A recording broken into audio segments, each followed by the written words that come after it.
Bonjour. Alors, bien sûr, si vous écoutez sur ma chaîne YouTube, n'oubliez pas de cliquer sur s'abonner en bas à droite. Et voilà. Merci. Pour bien situer le contexte de cette élection, voici un petit résumé de mon implication en politique entourant cette période. Le Parti québécois a pris le pouvoir en 1976. À ce moment-là, moi, j'étais très, très discret sur mes allégeances politiques. Bon, j'étais président de l'Association des directeurs d'école de l'Est du Québec. Alors, à ce titre, il m'arrivait de prendre position ou encore de faire des recommandations auprès de différents partis politiques. Au début de 1978, je me souviens d'avoir envoyé une lettre à M. Rodrigue Biron, le chef de l'Union nationale, pour ses déclarations qu'il a faites en faveur des directions d'école à l'Assemblée nationale. Ce n'était pas l'Assemblée nationale à ce temps-là encore, mais enfin, à l'Assemblée nationale.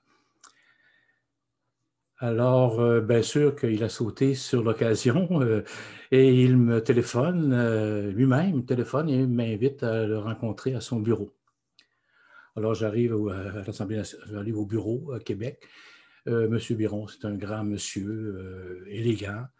Il me salue, bien sûr, puis il se promène de long en large, il m'offre à m'asseoir et discute de tout et de rien, ou plutôt de la demande, des problèmes ou que les directeurs d'école, les demandes des directions d'école, et il s'occupe également, et demande également sur ce que je fais et le reste.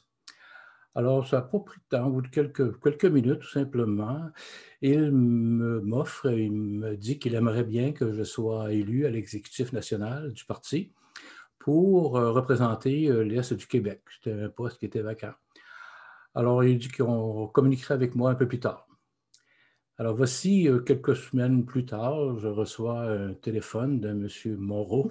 Il me dit, bon, bien sûr, que j'avais été élu, nommé, si on veut, à l'exécutif national du parti et que j'allais recevoir une convocation pour le 14 octobre.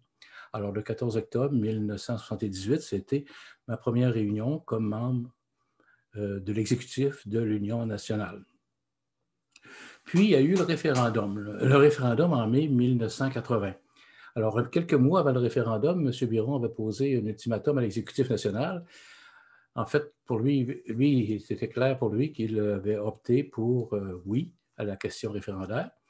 Alors, il me demande aux membres de l'exécutif et aux députés présents un vote sur un vote secret, comment nous allions voter au référendum. Est-ce qu'on voterait pour le oui, on est dans le camp du oui ou le camp du non? Alors, c'est très simple, vous verrez dans les archives qu'il y a trois sur une vingtaine de personnes seulement ont voté en faveur du oui. Et je pense que je ne fais pas de secret en disant que j'étais de ces trois-là, ainsi que M. Biron et un autre membre de l'exécutif dont je tairai le nom. Alors voilà. Alors, instantanément, M. Michel Lemoyne a été nommé chef intérimaire du parti. Bon, c'est ça. Et quelques mois plus tard, en janvier 81, c'est M. Roch Lassalle qui a été nommé le nouveau chef de l'Union nationale.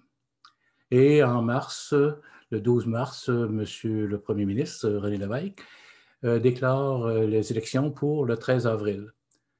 Alors voilà, c'est un peu mon implication avant le 13 avril. Alors, il y a une élection dans le comté de Rimouski, partout au Québec.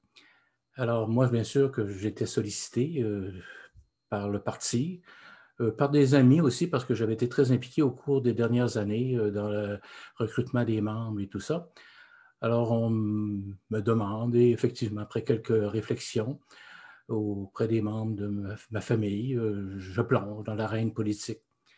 Et je me présente effectivement dans le comté de Rimouski pour l'élection du 13 avril.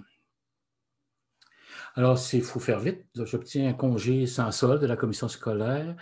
Bon, il faut procéder rapidement au choix d'un local de campagne, d'un agent officiel, d'organisation des photos, des pancartes, financement de la campagne. la publicité, puis bon, tout le plan de campagne finalement, avec les réservations de salles, puis les communications avec les médias et bien d'autres choses, et tout ce que ça comporte. Alors, on a formé une équipe de campagne assez rapidement. J'étais entouré d'amis fidèles. Bon, je dois me dire que quelques-uns étaient habitués aux campagnes électorales et d'autres, ben, comme moi, étaient des novices. Alors, je pense à mon épouse, mes enfants, ma famille. Il y avait mon ami Théo, Robert, Jean et Madame Lepage, que je n'oublie pas, Régent. Puis il y avait mon voisin Jean aussi, qui était mon agent de presse, mon attaché de presse, si on veut, et également mon chauffeur. Alors, je pense que durant cette période-là, j'ai passé plus de jours avec Jean qu'avec ma famille. Bon, comment ça se passait? Bon, c'est un peu comme, peut-être pas comme aujourd'hui, mais en tout cas, ça peut rappeler des choses à des gens de cette période-là. Il y avait des réunions de cuisine. Une réunion de cuisine, c'était un responsable de paroisse ou de quartier qui invitait une dizaine de personnes pour échanger pendant quelques heures sur des suggestions, ou encore donner des suggestions pour la campagne et pour des choses à défendre. Alors, bien sûr, ces rencontres-là, et ainsi que le porte-à-porte, comme on l'appelait, ça a été pour moi l'aspect le plus enrichissant, si on veut, et le plus intéressant et profitable pendant la campagne. Bon, il y avait aussi des rassemblements un peu plus importants, 2, 3 paroisses qui se réunissaient pour une petite rencontre en soirée, une cinquantaine de personnes. À ce moment-là, c'était l'occasion de faire un petit discours et également de passer le chapeau, d'échanger avec les participants et à la fin, souvent, on passait le chapeau pour aider un peu à financer la campagne. Bon, il fallait préparer également des communiqués de presse, des entrevues avec les médias. Je me souviens d'une 2 lignes ouvertes dans deux radios différentes. Alors, c'était une occasion de rejoindre beaucoup de personnes et de faire connaître, effectivement, mon point de vue, les choses que je défendais. Puis, ce fut un débat télévisé qui a été fait en tout respect avec les 3 autres candidats. Tout ça, c'est des expériences que j'ai eu le plaisir de vivre et qui m'ont apporté quelque chose, un plus à mon existence. Bon, le chef est venu visiter le comté à un moment donné et pendant ces 3 jours-là, alors là, il faut faire vite là, lorsque le chef s'annonce, il faut préparer une salle un peu plus grande, faire des téléphones pour inviter les gens. Et bon, moi, il y avait le discours. Ensuite, moi, j'avais la responsabilité aussi. Bon, je devrais chauffer la salle, mais le chef a fait son discours. Et pendant quelques jours, j'ai fait partie de l'autobus de campagne parce que dans la région, les 3 ou 4 comtés environnants, le chef m'avait invité à l'accompagner. Bon, je faisais un petit discours pour réchauffer la salle avant et également après le discours du chef. Alors, c'était une belle expérience de campagne. Bon, bien sûr que c'est parce que j'ai été perçu, ayant été impliqué pendant un certain temps à l'Union nationale, comme un leader dans la région sur le plan politique. Bon, les journées étaient très longues et se prolongeaient très tard en soirée, bien sûr.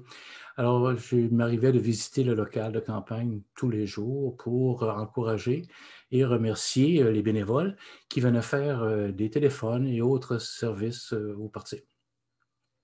Voilà, le 13 avril, c'est la journée du vote. La journée était splendide. Hein? J'ai visité la plupart des bureaux de scrutin avec mon ami Jean et puis j'ai soupé avec ma famille et quelques amis. Voilà qu'à 20 heures, tout le monde est rassemblé au local de campagne.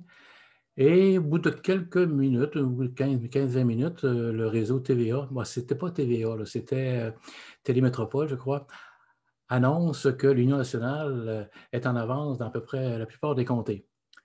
Bon, c'est sûr que c'est la surprise, c'est la joie. Puis moi, en même temps, j'étais un peu sceptique parce que si je me fiais au sondage que j'avais fait dans le comté et le reste, enfin, on voyait la suite des choses. Ça n'a pas pris beaucoup de temps. Au bout de quinzaine de minutes, le réseau TVA, ou plutôt le Télémétropole, rectifie le tir et explique qu'il y avait eu un problème technique, alors ce qui avait amené des mauvais résultats. Alors, ça n'a pas pris de temps non plus qu'on s'est aperçu à l'évidence, que l'Union nationale était rayée de la carte parce que même des députés qui étaient bien connus dans leur comté et des têtes d'affiche n'ont pas réussi à performer. Alors, que je retiens de tout cela? Moi, j'ai connu des gens généreux de leur temps, des gens passionnés, des gens d'une grande fidélité. Encore aujourd'hui, j'exprime ma gratitude, ma reconnaissance envers ces personnes et mes remerciements à toutes ces personnes qui ont cru en moi et ont cru à la cause. Je pense que j'ai fait un cours accéléré en sciences politiques. Il y a quelque chose avant de quitter que j'aimerais vous dire, ce que j'entends souvent, peut-être que d'autres l'entendent, que j'ai entendu souvent, et peut-être que d'autres l'entendent encore actuellement. Oh, vous seriez un bon député, mais vous n'êtes pas du bon parti. Qu'est-ce que ça donne? C'est pas facile. Ça fait un petit lourd, mais d'un autre côté, ça ne donne pas de vote. Alors voilà, c'est ainsi que j'ai vécu cette expérience. Alors la semaine prochaine, je retourne en 1958 où je vous raconterai une expérience de travail. Alors à tous, bonne semaine et à bientôt.